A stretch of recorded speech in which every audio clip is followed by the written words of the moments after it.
Hello, dear friend, and welcome to your monthly astrology horoscope for May 2020. This month, we have some big events like Venus turning retrograde and the North Node ingressing in a new sign. Both of those events happen only once in 18 months. So it's gonna be important and we have to prepare. Also, Jupiter and Saturn, the two social planets, are turning retrograde as well. And we have some ingressions of Mars and the Sun and Mercury. So it seems like this month is going to be more dynamic, more interesting, and exciting than April. And I expect that there will be also some improvements because we have also many supportive aspects. During April, there were so many squares. Now in May, we have mostly trines. I think only Venus is about to have squares with Neptune. But we have also many trines, many supportive aspects like sextiles as well. So I expect that things will start to move forward and we have to adapt to a new situation, a situation which is changing. So, of course, Venus retrograde, that's one of the main themes of the whole year. And of course, we are interested in that. Venus turns retrograde on the 13th of May and will be retrograde until the 25th of June, so approximately 40 days. And first, what you want to do is go back and think about what has happened in your life the previous time when Venus was retrograde, which is October, November 2018. Venus was retrograde in Scorpio, so it may not be exactly the same, but you may still remember how you felt or if there were something significant which has happened. Even more interesting is to go back 8 years ago, because this was the period when Venus was retrograde in Gemini, again, just like this time. And this may give you a more accurate idea of what may happen or how you may feel, or which are the areas which can be very important in your life. So 8 years ago, around the same time, May, June 2012, Venus was retrograde in the same sign in Gemini. So go back and think about, was it a significant period? Were there some important events? And even more importantly, how did you feel at that time? And when Venus is retrograde, of course, we have to talk about things that are not recommended. And first of all, that would be marriage. Not a good idea. Please don't get married while Venus is retrograde. Venus is the planet of love, harmony, balance, relationships. And if Venus is retrograde when you get married, there are higher chances that things may not work. Potentially, they can change over time. And it's just not a wise choice. So, no marriages. Be careful even when it comes to business partnerships. If you are about to begin a brand new partnership, this may also be not the best time to do so. And try to do it before, if possible. So before the 13th of May, or just reschedule for the end of June. That would be my advice. And when it comes to relationships, we may also notice that things are not very harmonious. There are some kind of issues that we need to solve. And overall, there is just lack of harmony and lack of balance.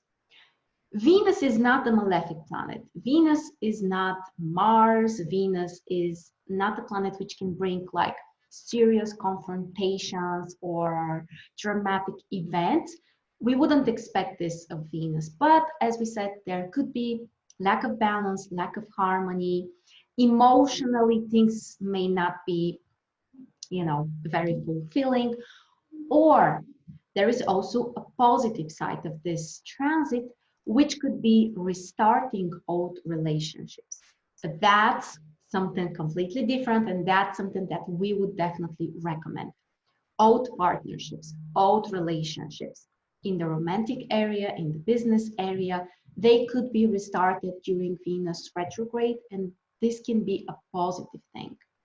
So if you would like to restart an old relationship, just call the person, ask them, and see what can happen.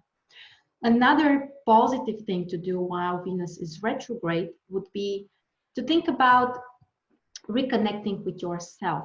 Pay attention to your own desires. And are you committed to the things that you really like, the things that you really love? And also, one of the most important things is self-love. Do you accept yourself? Do you judge yourself? What's going on and how you can improve things, how you can improve the connection you have with yourself. And it's kind of positive here that Venus is in Gemini, and overall, this is not an over emotional sign. Actually, it's quite rational and quite practical sign. So we wouldn't expect some extreme emotional overreactions, which normally might happen with Venus retro. But I think that here the Gemini sign can help Venus to be more practical, which means also our emotional reactions won't be so exaggerated or completely irrational. So these are the general things about Venus retro.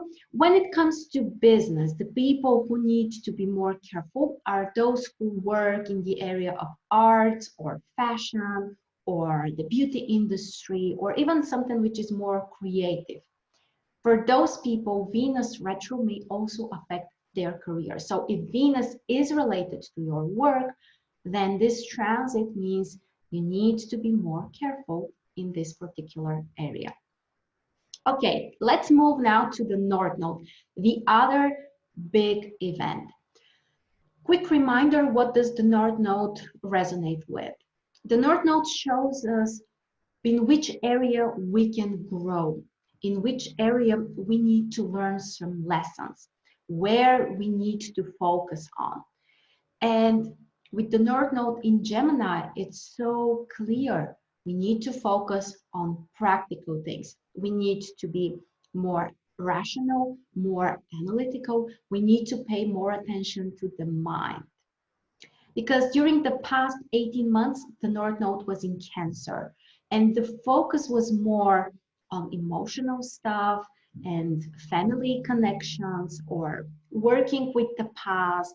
These are, kind of the opposite stuff of what we are about to focus on. With Gemini, it's all about the concrete ideas, which we can focus on concrete plans to be very rational, not emotional, but rational. So don't rely so much on your intuition as much as you would rely on your rational mind, actually. And another thing about Gemini is that this is the most present sign, the sign which lives right here, right now. Sagittarius, where the South Node will be, is the sign of the future and the visions and the goals that we may have in time. But that's not the point here. That's not what we should focus on. We should focus on the current reality. Be as present as you can, do as much as you can right now.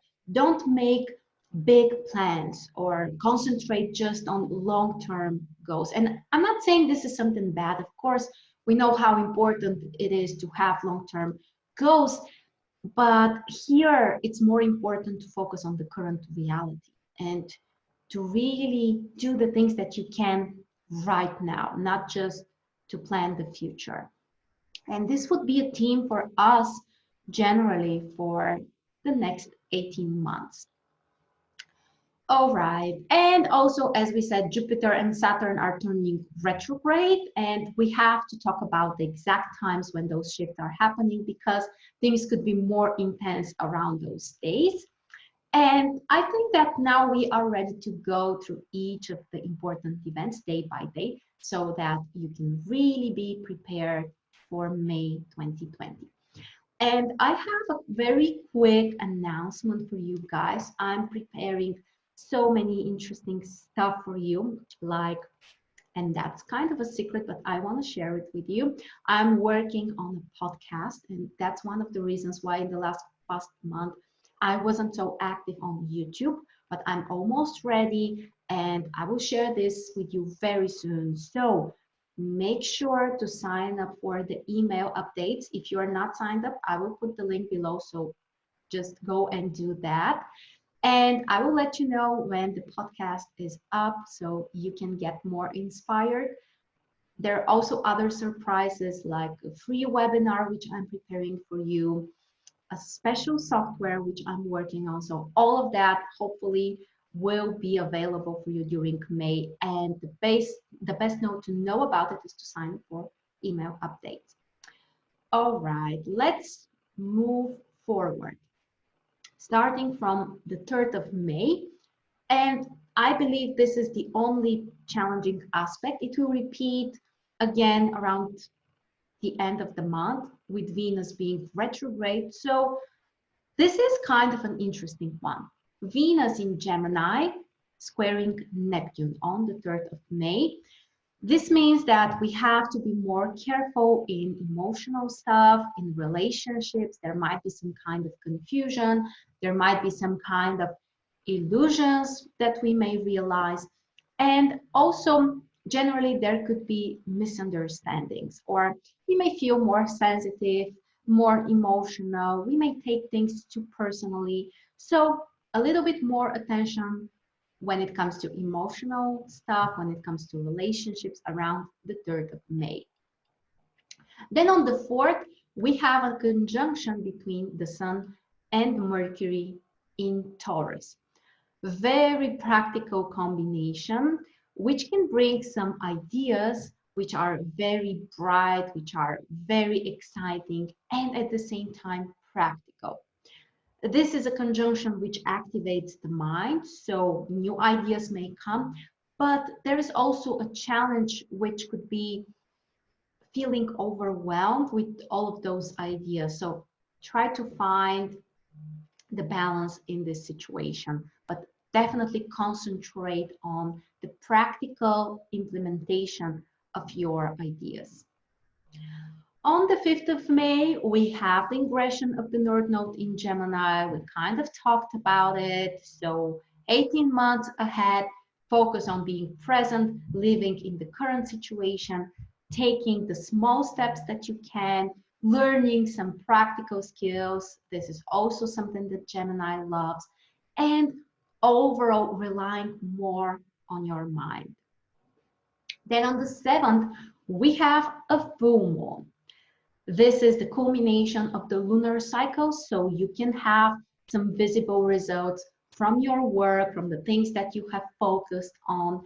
This is also a great time to let go of old stuff, things that you don't need anymore, both as material, object, and ideas, or emotions, or habits, all of that. And Taurus Scorpio is the axis which responds about all kinds of resources. And this could be the theme that we can really work on. Are there any things that you need to let go of, like material stuff? Financially, do you need to change something about your habits? And also your health, how you can balance your energy. This is an intense full moon because Scorpio, where the moon will be, is a very intense sign. And we also need to think about some transformations, what needs to be transformed energetically or emotionally, or even in concrete areas like finances as well. Good news is that Neptune is supporting the full moon, and also Neptune is having a sextile positive aspect with Mercury. This can increase your intuition, your sensitivity, and also your creativity. This is an aspect that can help also in communication to find the balance, to be more polite, to be more creative about the ideas that you have. And this could be a really creative and at the same time practical combination because we have Neptune, but we also have the sign Taurus, which is a great combination. Then on the 9th of May, we have Mercury in a positive aspect with Pluto, and that's an incredibly powerful aspect. Pluto can bring Mercury more focus, more concentration. That's one of my best qualities related to Pluto, allowing you to go deep and really understand something and really explore something.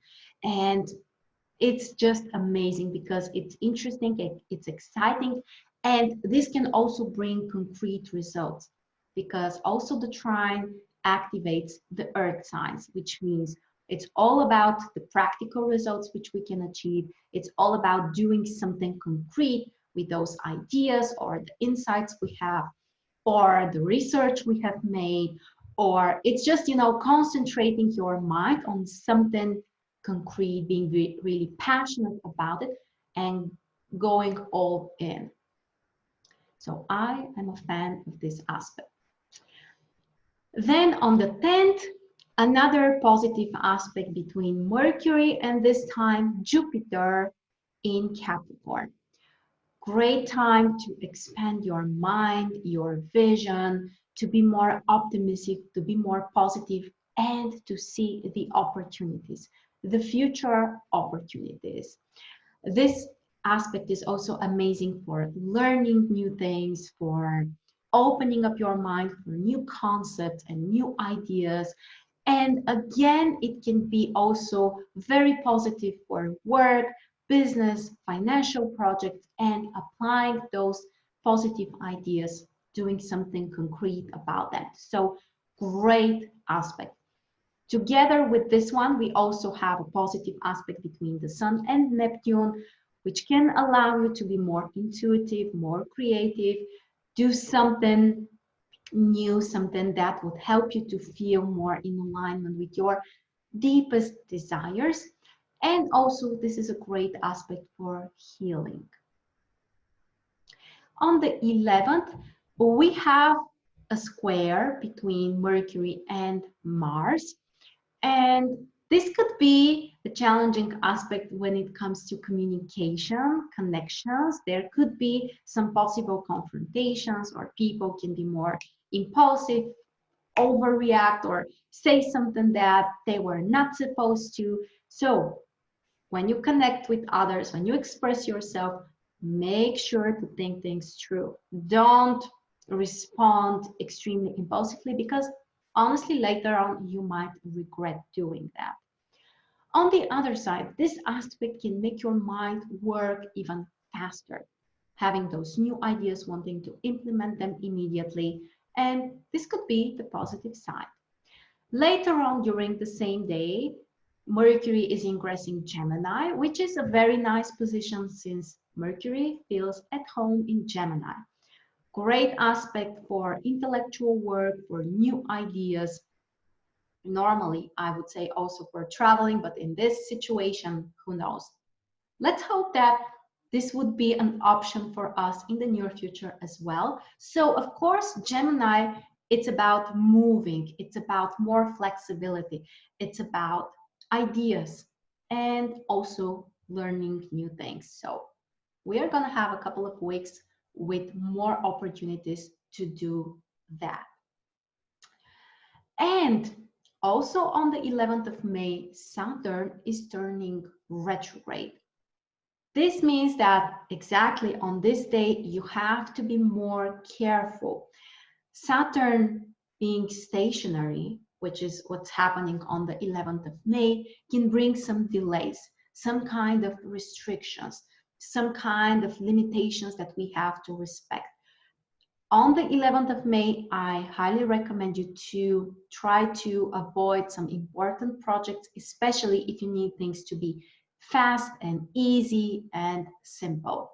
With Saturn turning retro, chances are it won't happen this way. So be more careful on 11th. Then on the 12th, Mercury in Gemini is having a trine with Saturn which the previous day turned retrograde. So this is a nice one, actually. This aspect can allow us to be more practical, to have some concrete ideas, to be more productive, especially intellectually and when it comes to our ideas. And also, this is a great aspect for planning and organizing and finding some concrete solutions. With Saturn, we may also expect that this could require some work and efforts and even time, but at the end, we could be more consistent and we may work harder to achieve those final results we want to pursue. On the 13th of May, one of the biggest days during the month, because Venus is turning retrograde. We kind of talked about this one, so I won't repeat myself, but pay extra attention to emotional stuff, relationships, partnerships, and also when it comes to creativity for the following around 42 days, so until the 25th of June. The other event on the very same day is the ingression of Mars in Pisces.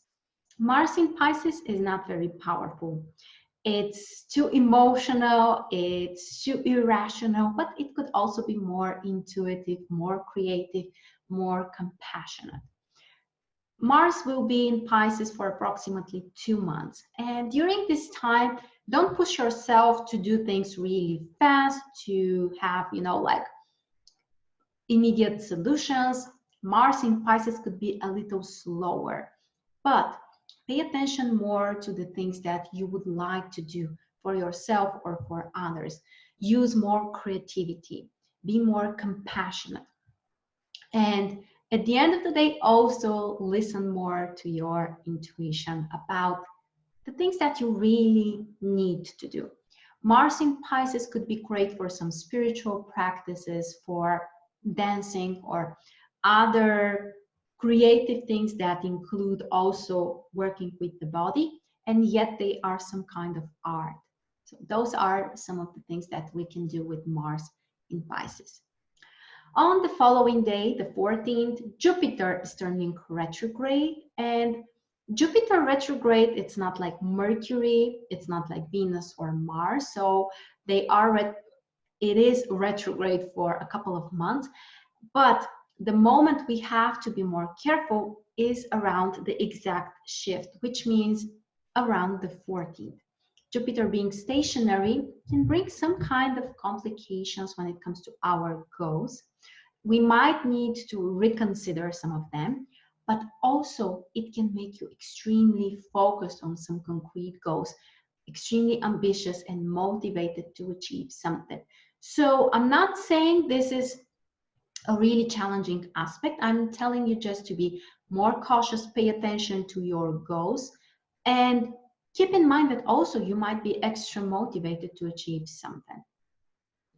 On the 15th of May, the Sun is having a trine with Pluto, very empowering aspect, very motivational. It can increase your confidence, your motivation to do something, to transform or change something, especially when it comes to concrete and practical things like business and finances. I love this one. This aspect can also allow you to have more impact on other people as well. On the 17th, we are having a similar aspect, and here the symbol is Saturn, but actually we mean Jupiter. Sorry for this little mistake. So the Sun is having a trine with Jupiter on the 17th, and this is a great aspect, an aspect which can bring you even more ambition, more motivation, which can help you to see things from a much more positive perspective, to believe in yourself, in the things that you would like to materialize, and overall also to expand your vision, your mind, and to open up for a different future. Great aspect also for business and for financial stuff. On the 20th of May, the Sun will ingress Gemini, which can also change the overall atmosphere, bringing more flexibility, more variety, some interesting experiences, more focus on ideas, practical things, and also learning, all of the favorite Gemini things. The other event is the square between Venus retro and Neptune. If you remember, this was the first aspect we started with, but Venus was direct on the 3rd of May. So on the 20th, again, it happens for the second time, but this time Venus is retrograde. So possibly some of the things around the beginning of the month might be somehow reconsidered or changed, or may require additional approach or a new approach. Be more careful in relationships when it comes to your promises, when it comes to partnerships as well, and also creativity. There could be some confusion, something which you are not considering, something that you are not seeing very clearly, especially in relationships and emotional stuff. Later on the 22nd of May, the Sun will have a trine with Saturn. Again, positive aspect, which can help us to be more productive, more focused. And on top of that, there is also a new moon, which is triggering this positive aspect. So concentrate on your new ideas, on a new vision. Be very practical about it. Be very concentrated. You may have also some consistency, or you can be more focused on working harder than usual. So usually this is a very productive aspect, especially when it comes to those new ideas that the new moon can bring you. The challenging aspect here is the square between Mercury in Gemini and Neptune in Pisces. So we have to be prepared for possible mistakes, or we can forget about something, or we may feel like we are dreaming, we are not really present, but we can also be extra creative or even more inspired than usual. And on top of that, Mercury is also in conjunction with Venus retrograde. New ideas, time to reevaluate relationship stuff, and maybe even to restart previous communication with partners or other people that you have been connected to in the past. On the 25th, we have a positive aspect between Mars and Uranus, which can bring more excitement, ability, or also desire to make changes, to try new approaches, to experiment, to be more original, and overall more creative in your actions when you are doing something. This Uranus aspect can really boost Mars' motivation to take action. So this is a nice one to do something. And on the 28th of May, Mercury is ingressing Cancer. So this would be a transit that triggers more emotional stuff, personal area stuff, more communication with family members, but also you may notice that your ideas are changing, they're more creative, they are more intuitive, and overall, this is time to slow down a little bit, not to push yourself too much about finding new solutions, but instead try to relax, listen to yourself and your desires. So that, my friend, is the May 2020 prediction. Many things are happening. So we have 3 planets retrograde in May: Venus, Jupiter, Saturn. We have the North Node ingressing in a new sign. We have Mars also changing signs, and so many aspects. Most of them are positive. So it's time for a change. It seems like things are shifting, and it really depends on what we are gonna do with all of those energies. So make sure to do the best that you can. Don't forget that very soon I will share with you the new surprises I'm working on, and they will provide even more information, inspiration, and clarity in your life. Let me know in the comments, how do you feel about all of this? Are you excited about Venus and the North Node? And what's the most important thing for you during this month? Thank you so much for joining me, and I'll see you really soon.